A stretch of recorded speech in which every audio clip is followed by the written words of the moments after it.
Surat cinta dari Dirjen Pajak bernama SP2DK. Apakah itu? Mari kita bahas.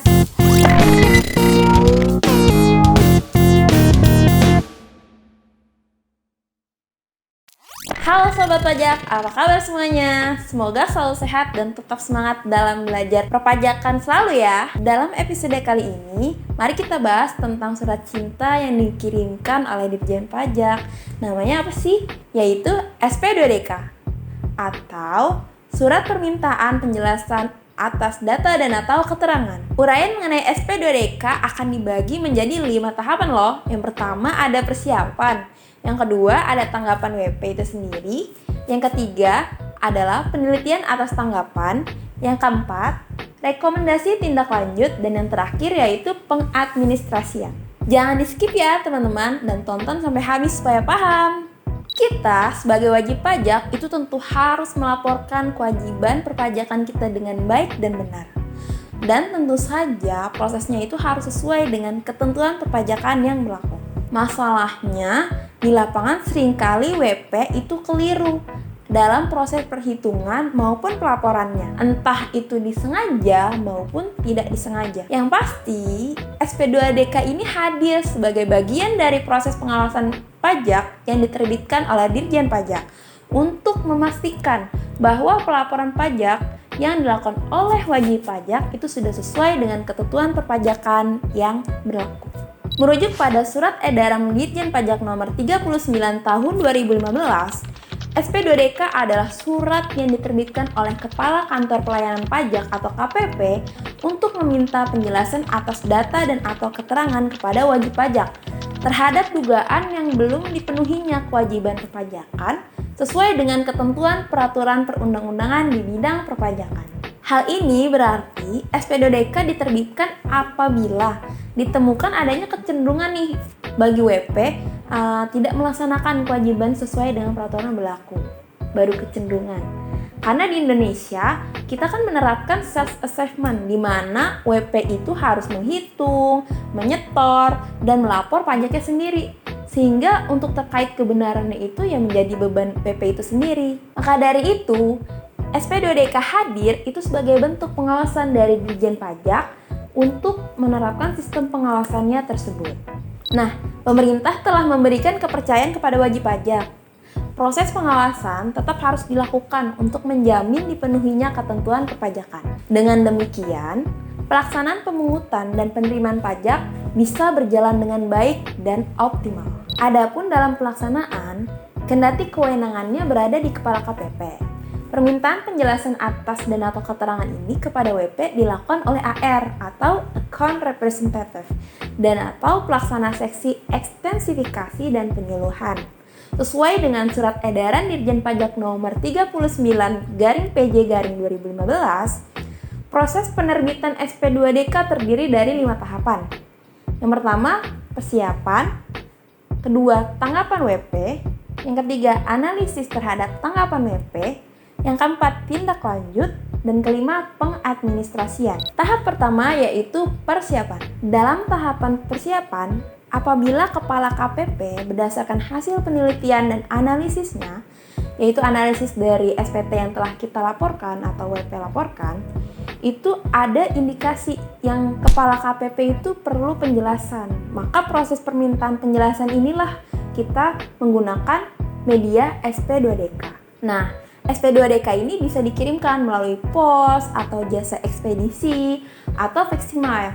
Selain itu, SP2DK juga dapat dikirimkan langsung kepada WP melalui kunjungan visit dari AR-nya. Nah, untuk menentukan cara penyampaian SP2DK, itu tergantung kewenangan Kepala KPP masing-masing ya, dengan mempertimbangkan jarak, waktu, biaya, dan pertimbangan lainnya. Kepala KPP memberikan kesempatan bagi WP untuk menyampaikan tanggapannya atas SP2DK yang ia terima. Nah, paling lama 14 hari setelah tanggal kirim SP2DK. jika melalui pos, jasa ekspedisi atau jasa kurir, atau tanggal disampaikan SP2DK jika disampaikannya secara langsung oleh KPP kepada WP. Selanjutnya, tahap kedua yaitu tanggapan wajib pajak. Wajib pajak dapat menanggapi SP2DK secara langsung ataupun tertulis. Jika wajib pajak tidak memberikan tanggapan dalam 14 hari setelah SP2DK dikirim atau disampaikan, Kepala KPP berwenang untuk menentukan salah satu dari 3 keputusan atau tindakan. Pertama, bisa memberikan perpanjangan jangka waktu untuk WP berdasarkan pertimbangan tertentu. Kedua, melakukan kunjungan kepada WP. Dan ketiga, mengusulkan agar terhadap WP dilakukan verifikasi, pemeriksaan, atau pemeriksaan bukti permulaan sesuai dengan ketentuan peraturan perundang-undangan di bidang perpajakan. Tahap ketiga, yaitu penelitian dan analisis kebenaran data atas tanggapan WP. Setelah WP mengirimkan tanggapannya atas SP2DK yang dikirimkan oleh KPP, selanjutnya AR melakukan penelitian dan analisis terhadap tanggapan dari WP tersebut berdasarkan data dan atau keterangan yang WP telah sampaikan. Nah, ini berdasarkan pengetahuan, keahlian, dan sikap profesional si AR tersebut. Penelitian dan analisis tersebut ditunjukkan untuk menyimpulkan dan merekomendasikan tindak lanjut yang nantinya akan dituangkan dalam laporan hasil permintaan penjelasan atas data dan atau keterangan atau kita sebut LHP2DK. Penelitian dan analisis dilakukan dengan membandingkan unsur-unsur sebagai berikut. Pertama, data dan atau keterangan yang dimiliki dan atau diperoleh DJP. Kedua, data dan atau keterangan dalam tanggapan yang disampaikan WP beserta bukti atau dokumen pendukungnya. Ketiga, pemenuhan kewajiban perpajakan yang telah dilakukan oleh wajib pajak. Apabila berdasarkan penelitian dan analisis, ternyata KPP belum dapat menyimpulkan kebenaran dan belum dapat merekomendasikan tindak lanjut, Kepala KPP berwenang untuk meminta kembali penjelasan dan atau keterangan dalam 14 hari setelah jangka waktu permintaan pertama berakhir. Tahap keempat, rekomendasi dan tindak lanjut. Secara ringkas, terdapat 4 tindak lanjut atas simpulan yang diperoleh dari kegiatan permintaan penjelasan data dan atau keterangan. Pertama, tanpa tindak lanjut atau kasus dianggap selesai apabila data dan atau informasi sudah sesuai atau dilaporkan dan wajib pajak sudah menyampaikan SPT sesuai dengan permintaan Fiskus. Kedua, pengawasan penyampaian SPT dalam hal wajib pajak setuju dengan hasil penelitian dan analisis AR atau pelaksana seksi ekstensifikasi dan penyuluhan dan bersedia menyampaikan SPT pembetulan. 3. Pemeriksaan atau verifikasi dalam hal terdapat data konkret atau pertimbangan lain berdasarkan keuangan DJP perlu dilakukan pengujian kepatuhan. Dan keempat, pemeriksaan bukti permulaan apabila terdapat dugaan peristiwa atau tindakan pidana perpajakan.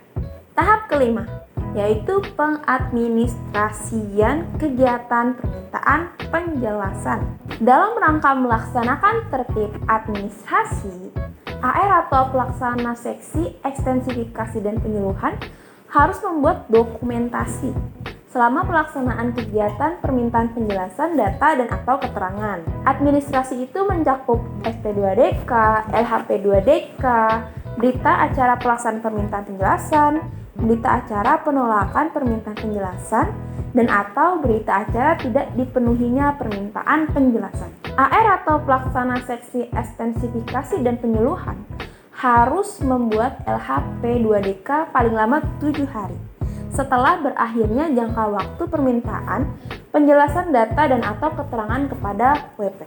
Dengan ini, selesai sudah urusan terkait proses penerbitan SP2DK. Baiklah Sobat Pajak, sekian yang bisa saya sampaikan terkait SP2DK. Jika ada pertanyaan atau komentar yang ingin Sobat Pajak utarakan, silahkan ramaikan di kolom komentar ya. Dan jangan lupa kunjungi website kami di www.batchstreetconsulting.com atau sosial media kita yang lain ya. Dan jangan lupa di follow loh. Saya pamit undur diri, tetap semangat dan rajin berolahraga, taat pada prokes, dan salam sukses bahagia. See you!